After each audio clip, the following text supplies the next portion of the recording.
Sur l'invitation du recteur de l'Université du Burundi, le professeur du recteur ingénieur Pascal Filmin Dimira et le directeur de la programmation au ministère des Finances, M.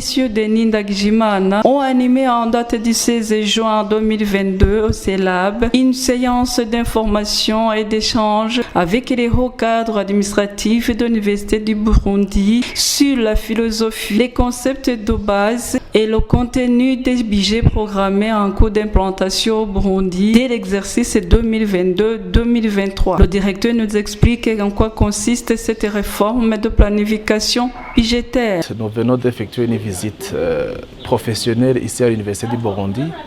Il s'agissait de répondre à l'invitation qui avait été lancée par le recteur de l'Université du Burundi dans le cadre de mise en œuvre de budget programme. Donc une réforme qui va être exécutée à partir de l'année budgétaire 2022-2023.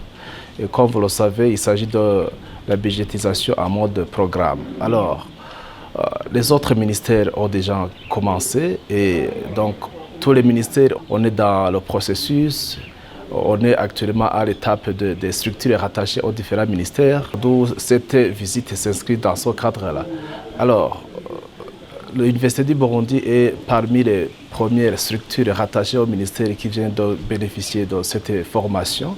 Il s'agissait donc d'une formation sur la chaîne PPBCE, donc il s'agit de planification, programmation, budgétisation, suivi et évaluation.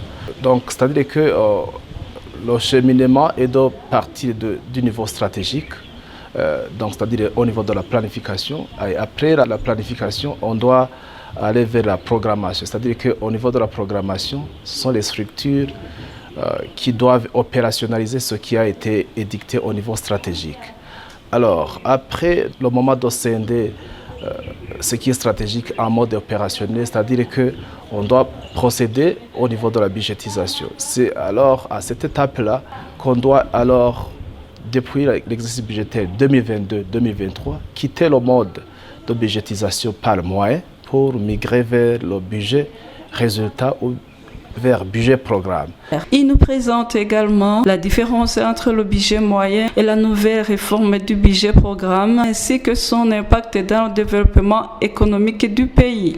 Le budget moyen, c'était que, c'est-à-dire que chaque institution au ministère recevait le budget en fonction de la consommation, bien d'absorption du budget de l'année N-1, c'est-à-dire qu'on ne tenait pas compte des résultats atteints par un ministère. Alors, actuellement, avec la mise en œuvre de cette réforme de budgétisation par programme, c'est-à-dire qu'on doit bien préciser à quoi va servir le budget alloué. C'est-à-dire qu'on doit vraiment montrer les résultats attendus. Et comme ça, au niveau de l'évaluation, ça va devenir très facile parce qu'on va évaluer si les résultats attendus ont été atteints. C'est alors pour ce moment que, ici au niveau de l'Université du Burundi, cette information vient d'avoir lieu et ils sont satisfaits. C'est-à-dire qu'ils vont cette fois-ci préparer le budget, donc ajuster leur budget en fonction de cette réforme-là. Et on doit vraiment préciser que les ministères ont bénéficié de cette formation et exécuté les plans de travail et budget annuel qu'on appelle PTBA. Et aussi, après, le niveau des ministères, le niveau des communes aussi a emboîté le pas sur l'instruction de son Excellence le Président de la République. C'est-à-dire qu'actuellement, toutes les 119 communes du pays disposent des plans de travail budget annuel. C'est-à-dire que c'est un bon moment de capter bien les statistiques des finances publiques d'une manière plus ou moins exhaustive. C'est-à-dire que au niveau des recettes, on va combiner les recettes de l'OBR comme aussi les recettes d'autres institutions donc rattachées. Et aussi au niveau des dépenses, c'est-à-dire qu'on pourra avoir des dépenses agrégées au niveau national. Ça aura vraiment une importance capitale en matière d'assainissement, d'amélioration des statistiques des finances publiques pour le Burundi. C'est une réforme qui sans doute conduira le Burundi à un impact très positif en matière de budgétisation et aussi d'exécution du budget, mais aussi de tendre vers le développement.